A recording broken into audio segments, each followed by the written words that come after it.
Stop doing this stupid mistakes and do it in correct way. You're getting hit during the fight, then don't do these mistakes. If you want to win, never do these mistakes. How to avoid it and perform a correct technique that is most safe and effective, we're gonna check it out today. Let's begin. Let's go through the basic punches, straight, hook and uppercut, and see what the common mistakes are. If you avoid these mistakes, you will definitely get better at punching. Punch number one, classical jab that we use very often, and we control the distance with the jab, and sometimes we begin our attack with the jab or stop his attack. So it's a very useful punch. But some of you definitely struggle with this situation when you try to land it and you miss again and again. He slips, he ducks, he's ready. It's because you're telegraphing. Don't try to put your hand on my shoulder.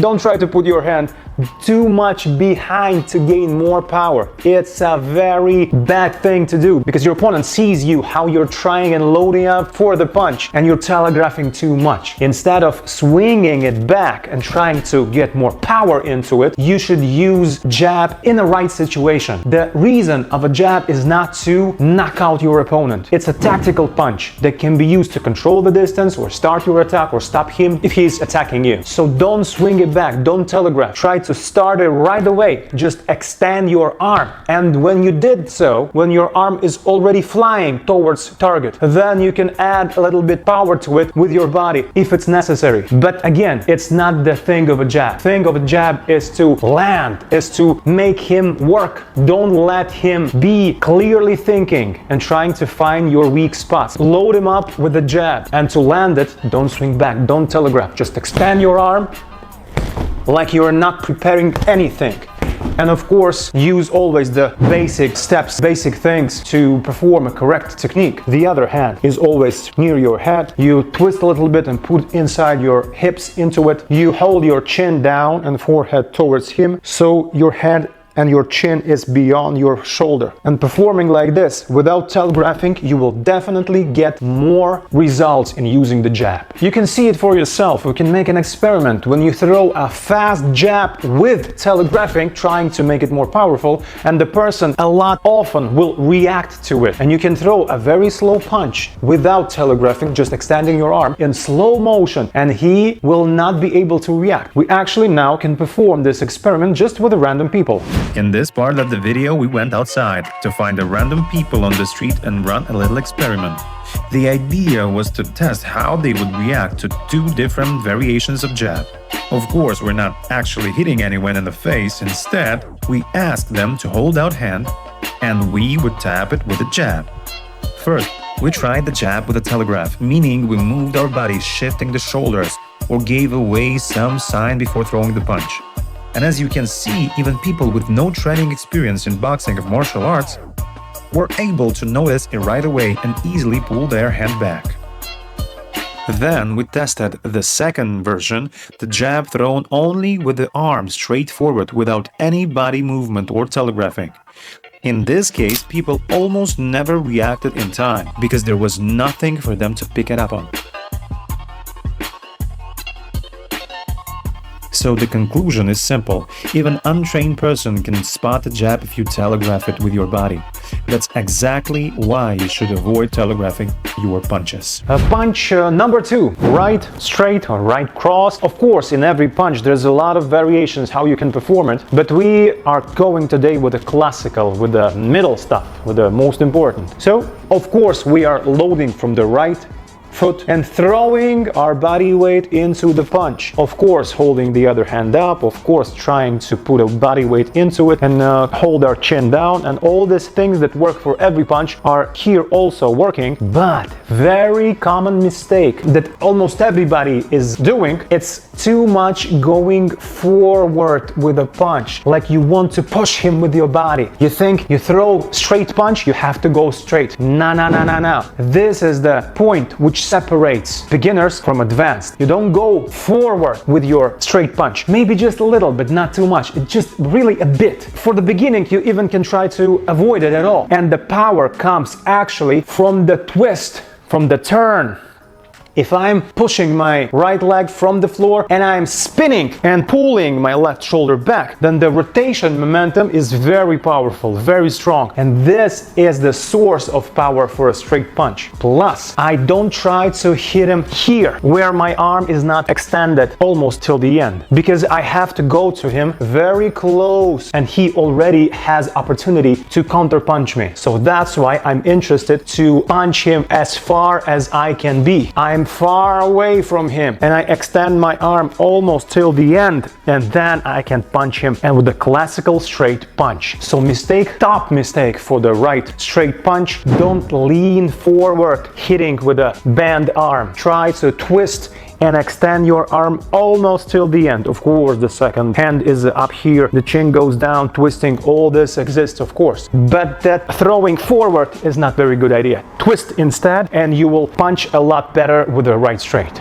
Punch number 3, left hook. Oh, that's a very good punch, very effective. But still, we see a lot of people doing the stupid mistakes. Please try to avoid it. So you load up on your front leg, you turn, of course, second hand is near the head, and everything that goes, chin down, and this is the moment when we separate the mistake. If you're going like this, bam, and your body continues to move, and you're going almost with your back in front towards your opponent, then this is very bad. You have too much momentum in your movement. It'll be hard for you to do something else or protect yourself if he's trying to counter. Instead of this, twist from 45 degrees here to 45 degrees here, and here just stop. Don't allow yourself to go beyond this position. Maybe just a little, but never we should see your back. It's not good. Load up, throw the punch, and let it go very freely.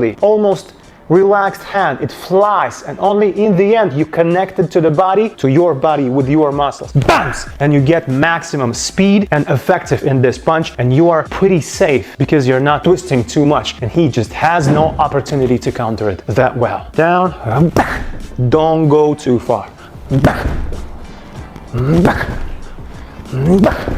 Good speed, good punch, and very safe situation. Try to do that. Punch number 4, right hook. Probably the most powerful punch. So the common mistake here, we always try to do the more powerful punch even more powerful. It's not necessary. Don't go with your right hook like this, hitting from your back pocket. Don't throw that punch because it travels a huge distance. It swings almost a half an hour before it actually hits a target. And he can see it, he can defend it, and he can use it on his own advantage. Yes, you feel the power if it's so wide and big, but it's not necessary. There you have to follow the rule on the table. Your fist is near your head in your fighting stance. As soon as your hand leaves your face and goes under the table like this, this is a not correct way to do something, throwing punches to the head. So instead, try to put it in a circular motion, so put it a bit outside, but not traveling down. A little bit outside. Go with your elbow up, and your fist still is above the table, and you throw it inside. Don't go like this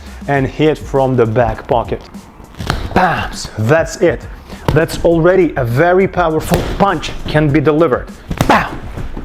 Pow! And you will get enough speed, enough of body weight into it to actually knock your opponent. And it's also a very safe way to throw it. So use this technique in the right hook. Punch number 5, left uppercut. There's a lot of ways to do it, but the most common mistake when we throw a left uppercut is to open ourselves too much. First of all, when you are preparing left uppercut, you don't have to put your hand down, of course. You just have to bend your legs and go a little deeper. And check this out. My hand is actually almost a half a meter lower than his chin. If here it's at the same level and I have to go down to actually go up with a normal speed and power, but I am covering myself and going a little bit deeper with my legs, using my legs. And then I have already nice and good distance to go with a nice and good punch, actually powerful with the necessary speed. But when I go up, I just turn my shoulders a little bit at the diagonal, so my right shoulder in this case is a bit higher and left a bit lower. It gives me more speed, more power,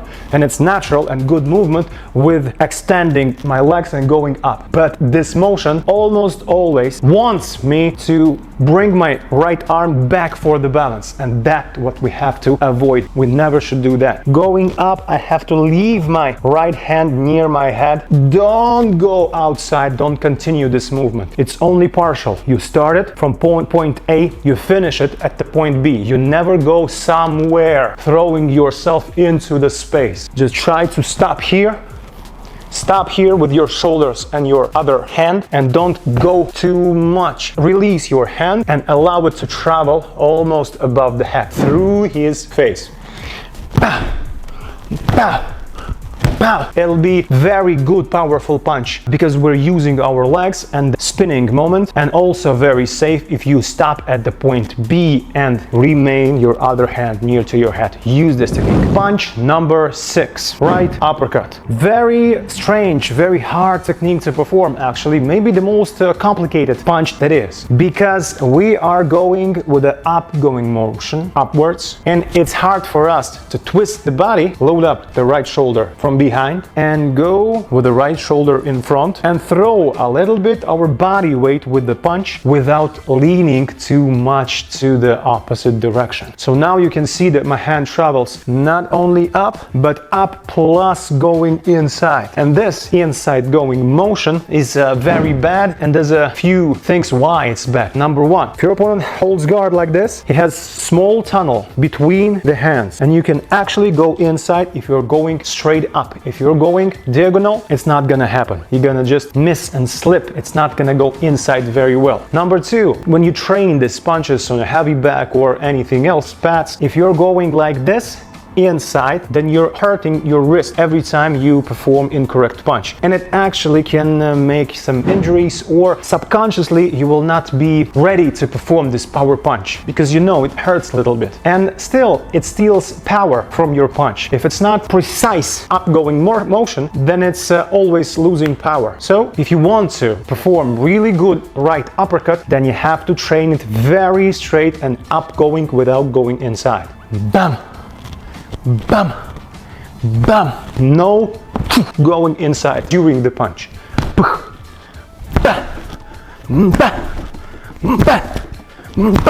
Use this correct straight technique and your punch will get a lot better. Really try to use the punches in a correct way during your training and during your fights, and you will get a lot better results.